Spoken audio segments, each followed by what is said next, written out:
G'day guys, welcome back to the channel. Today we have an awesome day. We've got tail shaft center bearing to do, we've got rear arms to do. It's going to be an epic episode and I can't wait for you guys to watch. Hopefully by the end of it we will be going for a drive.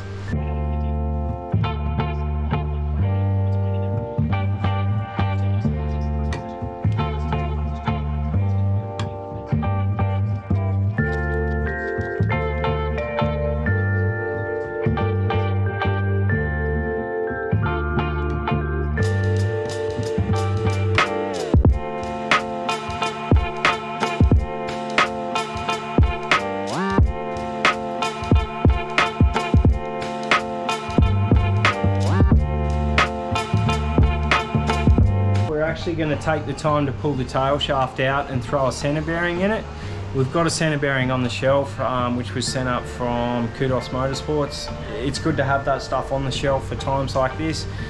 This shaft has been shaking and I have ordered one from the States, from the drive shaft shop, but they're on back order and we've got to wait a few months.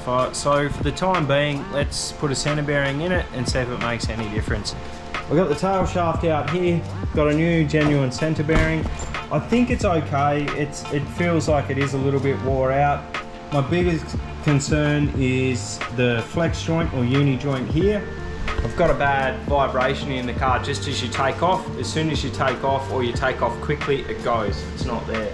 All I know is that you have to be extremely careful about lining things up back to where they were. I think that's mainly for vibrations.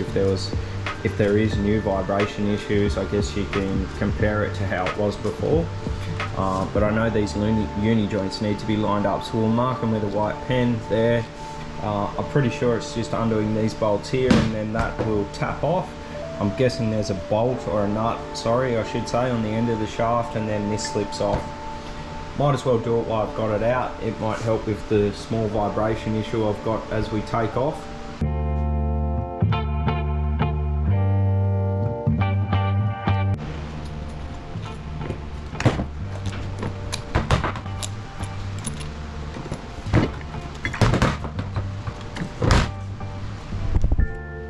So it looks like this uni joint here has actually failed, which is probably what's causing the thump as I take off. It may have something to do with when I put the subframe back up in, I used GK Tech bushers and they recommended flipping them upside down, which raised the subframe 10mm to help with roll center correction for lowering it. I did that and I'm not sure whether that put extra angle on the diff or not. It shouldn't really, because lifting it up should have counteracted that, which is I guess what they were saying.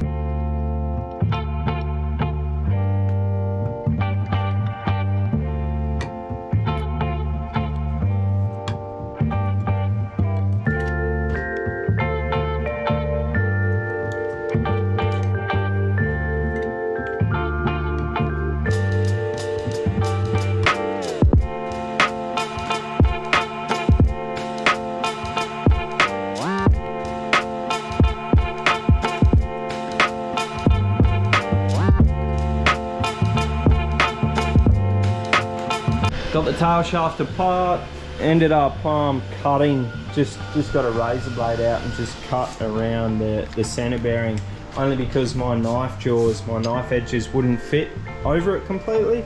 So I just cut it away, got it in there. It still wasn't coming. This thing was actually pretty tight. It's 30 years old. I'm guessing it's never been done. So I actually had to get a lot of heat into it. So I just put a heat around there, around the center bearing, gave it a whack. Put some pressure on it with the knife edges and off it come. So let's get this thing back going. We're going to be driving before lunch.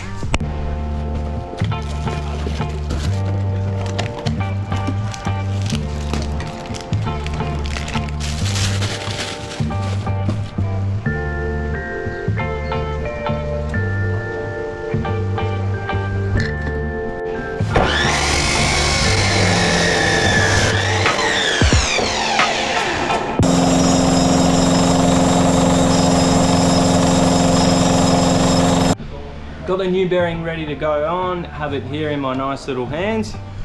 Just had to make this bit of pipe up, cut it off square.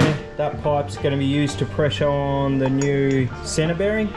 I guess when you're doing this stuff, especially in cars where you need to be careful of vibrations and bearings need to be, you know, done properly and not butchered, you need to press on the supporting part of the bearing. In this case, it is the center part of the bearing.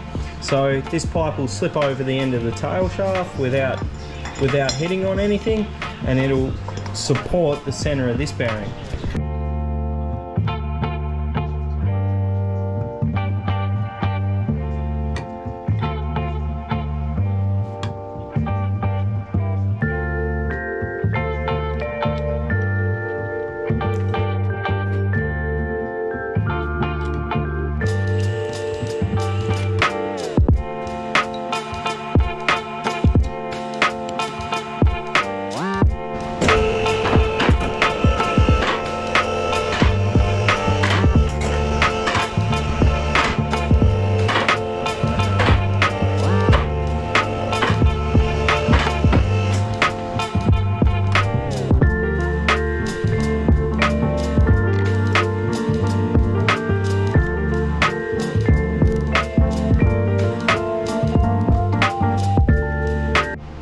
Got some pretty nice zinc plated rear tail shaft bolts from Gearhead's diff when he did the rear diff for me. So I put these back up in now, make sure everything's torqued down. A little longer than a few minutes later. Righto, so I got the tail shaft back in. Sort of didn't film it, sorry, it was a little bit hard with one hand trying to put the tail shaft back in. Got the exhaust on, got it fired up, got all the wheels back on, everything's tensioned up. And yeah, it's all good. Got the new oil pressure harness loom, I guess you would call it, in, and yeah, we'll see how it goes.